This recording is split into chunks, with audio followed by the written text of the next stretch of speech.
Doesn't it feel like the productivity advice is absolutely everywhere on YouTube and social? But no one actually defines productivity, and I wonder why. Is it because intellectually or intuitively we know what it is? But do we really? For the longest time, I defined productivity as betterment. Something like if I want to be better, I need to be more productive. But when I finally looked it up, it turned out that the meaning of productivity is quite the opposite of what I expected. Here it is. The cut and dry definition of productivity sums up to producing more with less. This is how the US Bureau of Labor Statistics defines productivity. It's a function of output over input. In other words, productivity goes up when output goes up, whereas the input or the resources that go into producing something like time, money, labor, materials doesn't increase as much as output, or better yet, stays flat or even goes down. Basically, productivity is doing more things with less, which makes sense when we're talking about factory output.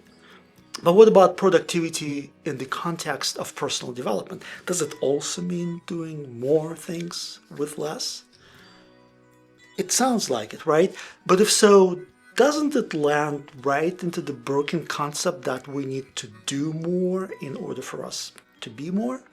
Busyness as a status symbol? By then the question is, how do I become better? What is the measure of personal growth? And it turned out that the answer was right in front of me this entire time. You see, I'm a project manager by trade, and my performance is not measured by how many projects I manage, but rather by delivering projects with the highest quality while ideally utilizing the least amount of resources. Practically speaking, this means that I have to identify and eliminate all the noise and busy work from my workflow and only focus on the right things, the most valuable tasks that, matter most. And this is how I become better. This is how I grow and develop in all areas of my life, by doing right things instead of doing more things. But those right things, what are they? Figuring out how to identify, value, and sequence them became the longest pole in the tent for me. And eventually it led me to building my personal development system, my only system that became the foundation for absolutely everything I do. And so in this episode, I want to share with you what that system is and how you can create one for yourself. By the way, I define systems as tools that rely on structures or behaviors that support our systems, kind of like a scaffolding. Put simply, I trigger different behaviors to make things happen or to make my system work. But before we move forward, a quick introduction. Hey, I'm Roman. I solution design and manage software development. I've been doing this for over 2 decades, and now I want to share with you what I learned. There are 2 types of advice out there on how to build systems. One is almost useful, and the other not so much. Let's start with the latter. We're told to be disciplined, consistent, we should time block, set timers, track progress, lock our phones out of reach, which in turn will help with better focus, building habits, and eventually those habits will form into systems. This is all good, but these aren't systems. These aren't tools. These are behaviors. And we just defined that we use behaviors to make our systems work. But on their own, they're not all that meaningful. For example, time blocking will not work if I'm unclear on the specifics of what I plan to do during the time block. I can turn on the focus mode on my phone, or better yet, put it under lock and key to bar distractions, but if I'm not clear on the specific details of what I should be working on, believe me, I will find ways to sidetrack without my phone looking at me. Now, the other kind of advice is actually good, and it almost hits the mark. Break chunkier things into smaller, manageable tasks, and then get those tasks done one by one and iterate as you move forward. This is great. but it's incomplete. It skips a step. For this to work, the tasks must be very, very granular. Otherwise, we risk running into too much ambiguity. And the reality is that we don't see beyond things we're not clear about or don't understand. I personally never felt 100% clear if my tasks were small enough. And a lot of the time they weren't, which would take me to a place that had no obvious solution. And so I had to go back and start over, and it felt like a giant waste of time. It was very hard to stay motivated, and at times I just felt stupid and out of my depth. And even when I finally broke things down into the lowest level of detail, there were still times when I was not entirely clear on what needs to happen, why, and when. Because now I had too many tasks in front of me, and all of them seemed important. It was overwhelming to decide which one to start with.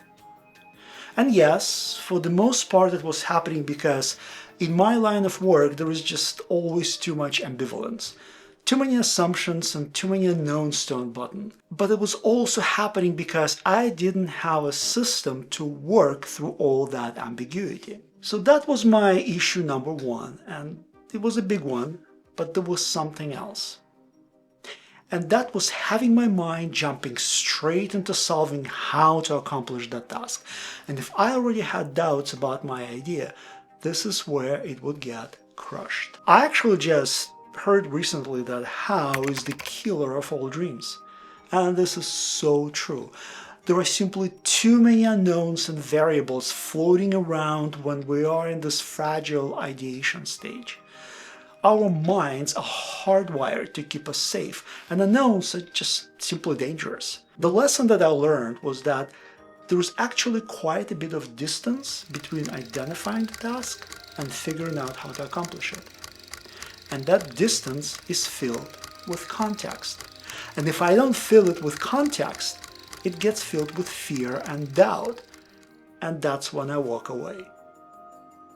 And that's when it finally hit me. I did not lack motivation. I did not lack skill or creativity. I lacked clarity and context. And nothing else would ever work until I clarify and contextualize my ideas and my tasks. It took a while to figure out what would work, but when it did, it transformed how I operate forever. This system helps me define, sequence, value, and contextualize tasks for all of my work projects and personal ideas. It is my only system. I even use it to clarify my feelings and emotions. For example, when I feel anxious or angry. Here's how it works. I start with asking a series of questions. Actually, same 6 questions our brains are answering every moment of our lives to make all sorts of decisions. But because it happens in a blur, we don't really notice it. And these questions are what, why, who, when, where, and how. In this precise sequence, and I will explain a bit later why that's important. Also notice that I start with what, which is where I first list all of my tasks and where at the end of this exercise I will assign value and sequence to each of them. I end with how, which is where I define the executable solution for each of my tasks or a group of tasks. Everything in between is the context. This method is known as 5WH and it is a fantastic discovery tool. By the way, I didn't invent it, I just created operating instructions to make it work for me.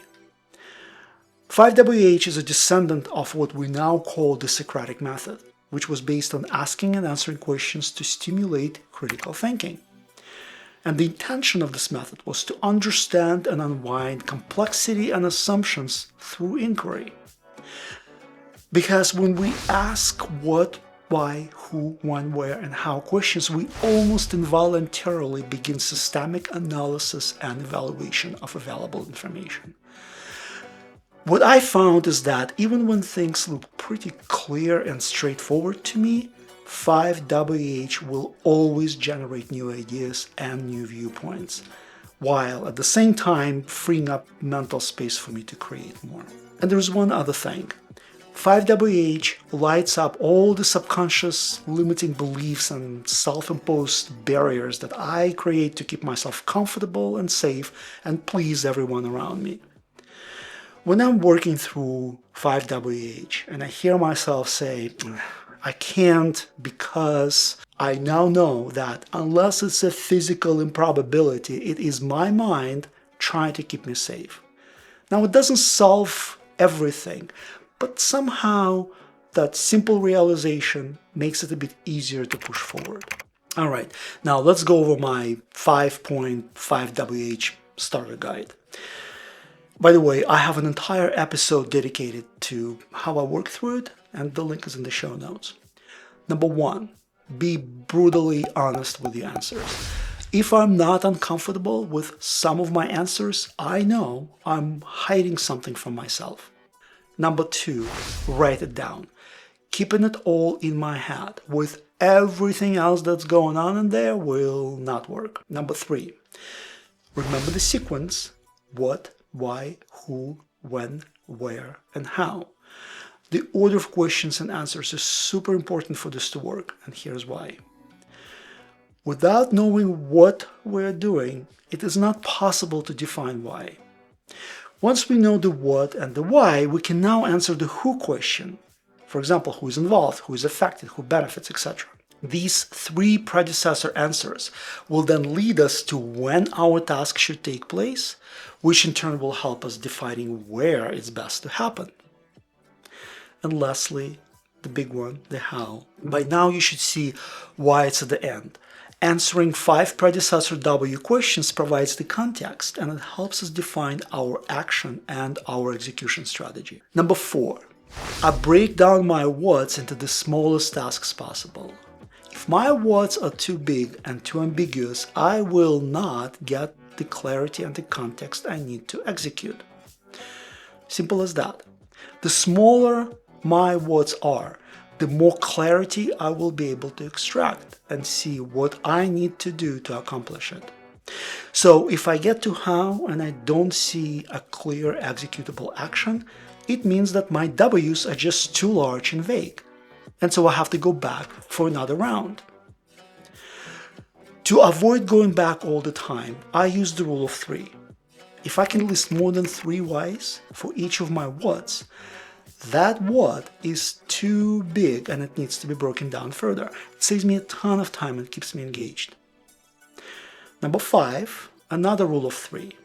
If I have more than 3 items on my who list, I would then pick 3 highest ranking items and focus on those only, at least at first. And here's the bonus tip. If it feels like the task is not under your control, should you still do it? And the answer is yes, unequivocally. Because only by writing that task all the way through to the end of your inquiry will you truly know if this is something you can affect. What's the downside? Not a whole lot. But the upside, on the other hand, is gaining that additional piece of clarity and additional points of view that you may not have considered. And one last thing. Some of my whys and whos may be the same for some of my whats.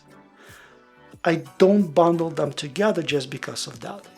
With all things being equal, the value, sequence, and the execution will be different. So stick with the script. So there you are, 5 practical tips to get you started with your own 5WH inquiry. Get clarity and create a game plan to accomplish your dream managed project, or clarify your emotions and build confidence. There is absolutely no limit what 5WH can be used for. Remember that none of us lack motivation, skill, or creativity. It's all about gaining clarity and context. And 5WH is awesome, but what makes it durable and lasting is a good set of support structures. Remember when we talked about support structures earlier in the episode? They are the behaviors that make our systems work, the scaffolding. In the next episode, I will share my 4 favorite structures that I use to make my 5WH system more effective. So tune in and follow me and start creating. we're all done for today. Thanks for sticking around until the very end. It actually means a lot. And drop me a note if you have any questions or need help. I'm very happy to connect. Be well. I love you.